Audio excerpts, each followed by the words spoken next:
ग्वालियर चंबल अंचल को DNA lab के रूप में एक बड़ी सौगात मिली है।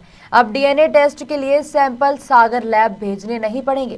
दुष्कर्म, हत्या जैसे गंभीर मामलों से जुड़े डीएनए सैंपल की जांच ग्वालियर की रीजनल फॉरेंसिक साइंस लैब में ही हो सकेगी। इस बात की जानकारी गृह मंत्री डॉक्टर नरोत्तम मिश्रा ने दी है। शनिवार को प्रदेश के गृह मंत्री ने रीजनल फॉरेंसिक साइंस लैब में डीएनए लैब का शुभारंभ किया। इस मौके पर गृह मंत्री नरोत्तम मिश्रा ने कहा कि यह लैब अपराधियों तक पहुंचने, अपराधियों को पकड़ने और सजा दिलाने के साथ ही पीड़ित को न्याय दिलाने में कारगर होगी। ग्वालियर में काफी समय से एक डीएनए लैब की मांग की जा रही थी। लगातार बढ़ते दुष्कर्म व अन्य गंभीर अपराधों में डीएनए टेस्ट निर्णायक साबित होता है, लेकिन ग्वालियर में लैब न होने के कारण ग्वालियर सहित पूरे अंचल में डीएनए सैंपल सागर फॉरेंसिक लैब भेजे जाते थे। पूरे प्रदेश में वहां सैंपल आते हैं। ऐसे में एक एक रिपोर्ट आने में 5 से 6 महीने का समय लग जाता था। देरी से रिपोर्ट आने पर कई बार अपराधी को कोर्ट में उसका फायदा मिल जाता था, लेकिन अब ऐसा नहीं होगा। डीएनए लैब का शुभारंभ के मौके पर गृह मंत्री डॉक्टर नरोत्तम मिश्रा व सांसद विवेक नारायण सेजवलकर मौजूद रहे। जब तक सूरज चांद रहेगा,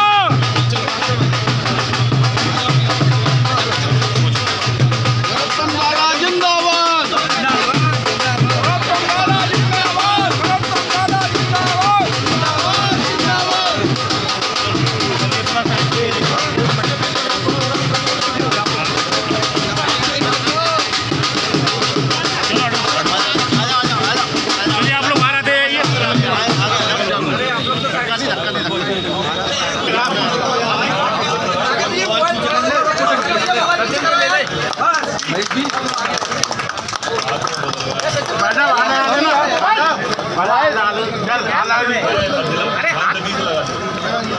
इधर देखिए।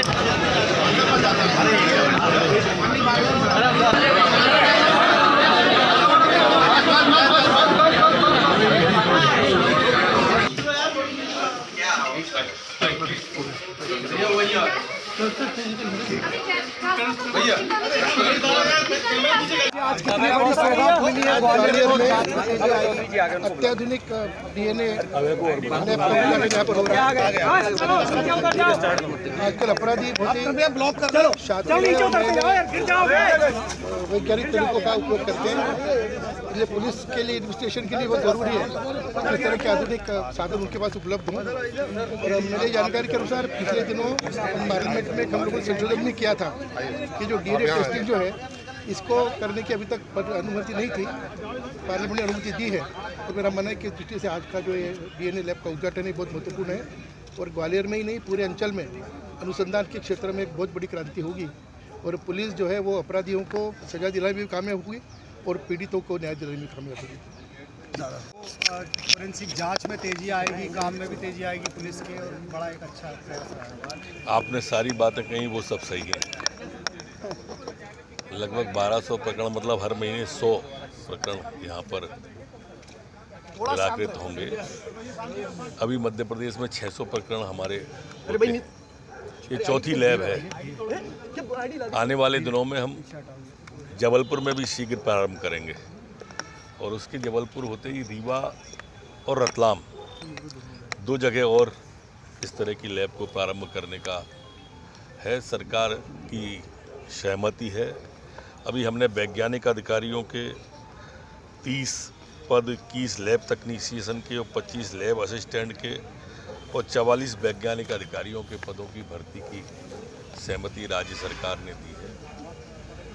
ये अपराधी तक पहुंचने में, अपराधी को सजा दिलाने में, पीड़ित को न्याय दिलाने में बहुत सक्षम और कारगर डीएनए लैब होती है। ग्वालियर में हमारे माननीय सांसद जी के प्रयासों से हमारी सरकार, हमारे मुख्यमंत्री शिवराज सिंह जी, इन सब के प्रयासों से बहुत दिनों से अपेक्षित थी जो आज प्रारंभ हुई है। बधाई। दादा, किस तरह की तैयारी है 2023 को लेकर? कांग्रेस दावा कर रही है कि राहुल गांधी की आंधी जो है वो केरल से लेकर कश्मीर तक चल रही है। मध्य प्रदेश में भी जो है बीजेपी अब उड़ जाएगी आंधी में। अभी वो परिणाम आए थे ना गुजरात के, कौन उड़ा था आपने देखा हुआ, 77 से 17 पे आया। उसके पहले उत्तर प्रदेश के आए थे, भाई बहनों के लिए 2 सीटें मिली थी। उसके पहले पश्चिम बंगाल के आए थे, तब 0 आया था। तो स्वाभाविक रूप से आप देख रहे होंगे। अब चूंकि आज उनकी यात्रा में कांग्रेस के एक सांसद नहीं रहे हैं, इसलिए मैं ज़्यादा बोलना नहीं चाहता। ठंड से बताते हैं कि ऐसा हुआ है, जानकारी लेता हूँ। सर, करणी सेना को लेकर जो प्रोटेस्ट कर रहा था उसको लेकर किस तरह से सरकार गंभीर है, क्योंकि जो शब्द वायरल हो रहे हैं, जो वीडियो सरकार पूरी तरह से गंभीर है और बाहरों की वो भी आ गई है। माननीय मंत्री का पूरा इंटरव्यू भी आ गया।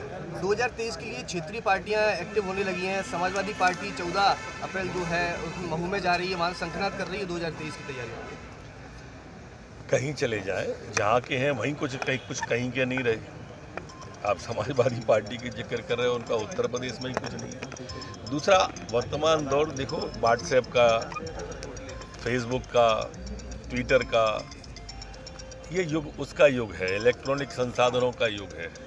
अब आप चुनाव पे आ जाओ और चुनाव पे आके कहने लगो कि हमें वोट दो, तो जनता बहुत समझदार हो गई है। जनता सीधी जुड़ी हुई है।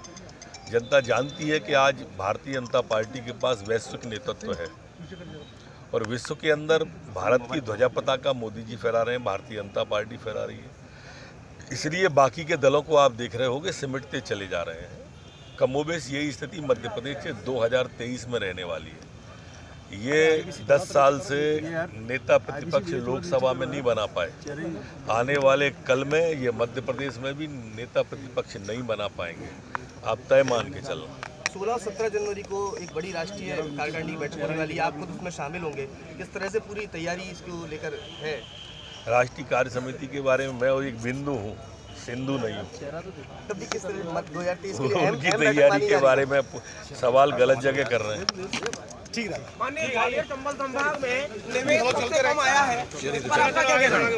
ग्वालियर से संभागीय इमरान खान की रिपोर्ट।